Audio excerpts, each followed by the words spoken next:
Class 1 Chapter 8, Strategic Marketing Planning in Hospitality and Tourism. Introduction. This lecture considers how to plan a tourism organization's or destination's marketing activities for the long term. Depending on the precise dynamics marketplace, this time scale is generally recognized as being 3 to 5 years ahead. In the volatile travel and tourism environment, there are the temptations to argue that it is not possible to plan so far ahead and that managerial time would be better spent on other activities. Whilst it is agreed that it is felt that it is beneficial for management to consider events that might happen and so be better prepared to face them, terminology terms used in management and marketing do not always have commonly agreed definitions. The word strategy itself is a typical example. To some it simply means a means of achieving something, to others its definition will include an objective and a plan. Similarly, not everyone will agree with the time scale it covers. Corporate planners may consider strategy for the next 5 years, but sales representatives may legitimately work out their strategy for the next sale. Definitions of strategic marketing planning. In defining strategic marketing planning, it is useful to consider, at the same time, its relationship to other aspects of planning. Managers are not unanimous in how to classify their activities, so some definitions help understand the differences in what they do. Greenlee, 1986, provides a useful discussion of how planning activities may be classified and suggests a framework which separates planning activities into strategic and operational. Greenlee characteristics. Strategic marketing planning is having the following features. Exploiting opportunities. The future shape, size and posture of the firm. An examination of the firm as whole. Assessing the effects of environmental variables. The responsibility of top management. Developing overall objectives and strategy. Enduring consequences for the firm's future. Objectives. By the end of this chapter you should be able to create a strategic marketing plan for a travel and tourism organization. Describe, apply and critically evaluate the various concepts and models used in the formulation of travel and tourism marketing strategy. Recognize that terminology used in management writing have varying meanings. An overview of the strategic marketing planning process. Before planning commerce, it is necessary to recognize that an organization may comprise more than one business. For example, Virgin operates an airline and has interests in other areas including tourism. These separate businesses can be termed strategic business units, SBUs. For each SBU, the strategic marketing plan should contain objectives that the organization wishes to achieve in the long term and the plans to achieve these objectives. The objectives are typically about the organization's mission and growth, the latter usually defined as growth in sales.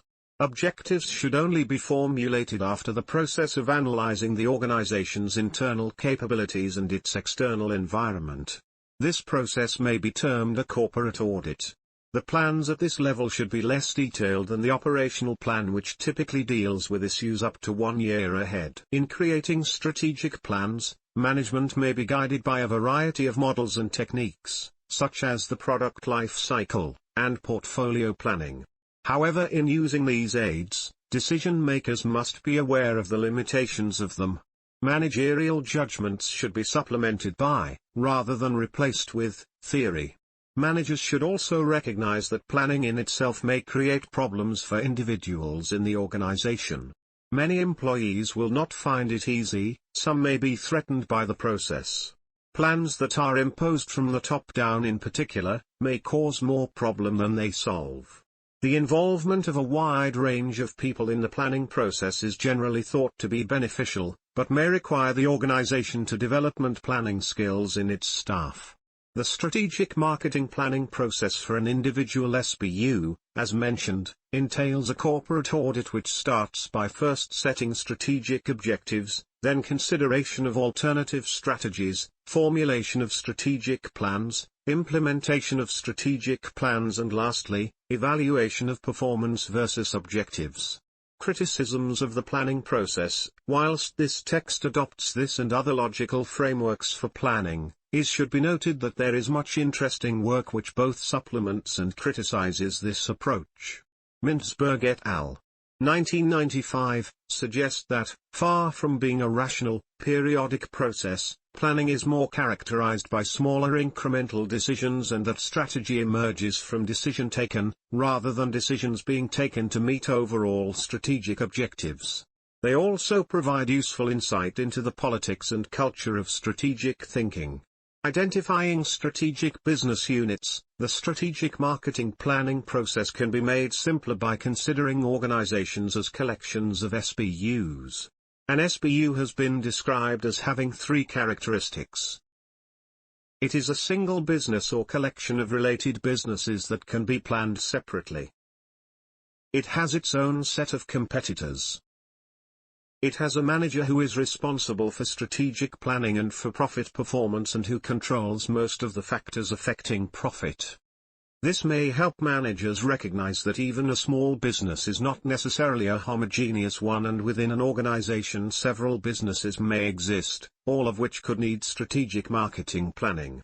Corporate audits. Before managers can decide where we want our organization to go, setting objectives and devising plans to achieve them, they must first of all understand where it is now. Sometimes known as situation analysis. Whilst here the concern is for the long-term marketing plans, it is necessary for the marketing planner to understand not only the organization's marketing abilities, but also the strengths and weaknesses of all the functions of the organization.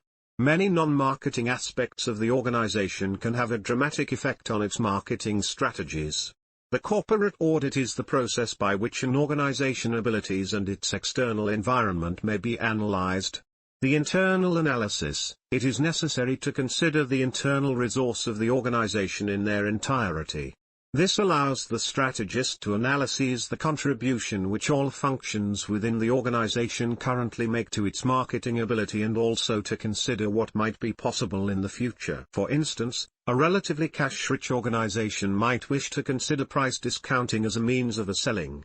Another, with retail outlets in convenient locations and well-trained staff, may consider achieving growth by offering excellent customer advice and service.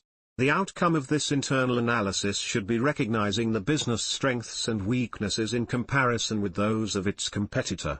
Following resources need to be considered. Physical, for example, premises, vehicle, fixtures and fittings. Human, for example, quantity and quality of all employees. Financial, for example, cash flow and relationships with sources of finance. The external analysis. This entails an analysis of the external marketing environment. Taken together, the corporate audit should produce the SWOT analysis, strengths, weaknesses, opportunities and threats. It should be remembered that in planning corporate strategy, forecasts of the future environment are needed. The management implications of auditing. Internal barriers to planning. Whilst there is an obvious logic to an audit, managers must not underestimate the problems they might face in doing it. When a manager from one function starts to examine the work of those from others, there can be understandable tensions. However, with skill, this problem may also be turned into an advantage. It can bring people from separate functions together, drawing on many differing skills and people, for instance, in comparing a business's financial position to the competition. Accounting staff could make use of their skills of financial ratio analysis. Similarly, examining corporate image may bring the marketing staff and their marketing research techniques into play. Trying to assess employees' skills and flexibility might best be done by discussions with personnel. Sales staff may be able to provide an excellent analysis of competitors' pricing strategies. Whilst this task of the audit may seem daunting, it can have the added advantages of increasing the ownership of the eventual plans, overcoming the problems associated with top-down planning where plans are decided at a high level in the organization and simply imposed on those lower down. Who should do the audit? This is a difficult problem to solve, but there are many alternatives. Some recommend the management themselves, arguing that they know the business, but their objectivity in reflecting on their own past decisions might be questioned. Others suggest external consultants who are likely to be objective, but may be